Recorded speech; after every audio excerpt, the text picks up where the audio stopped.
How long can you hold your spiritual breath for? I'm not very good at holding my breath. But our spiritual breath is what comes from God. In Genesis chapter 2, verse 7,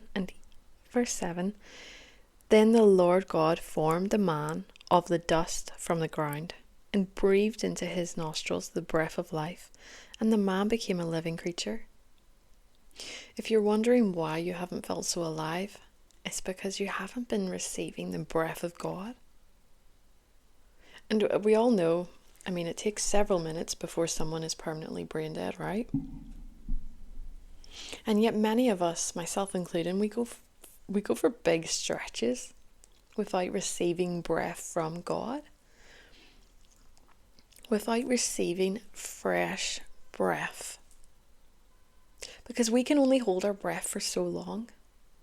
If we dive underwater, we can only hold our breath for so long. You see, we were created with this capacity, with this need, capacity to hold momentarily, capacity for exchange within us. That's what the lungs do, the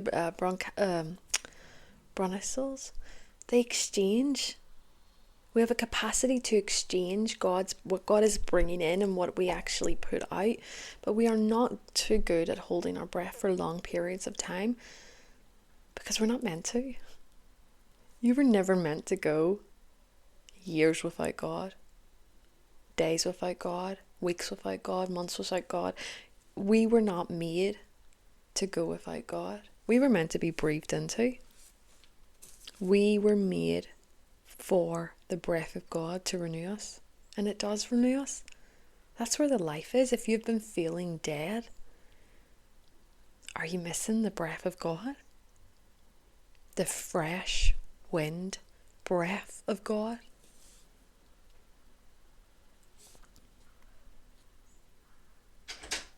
Breathed into his nostrils.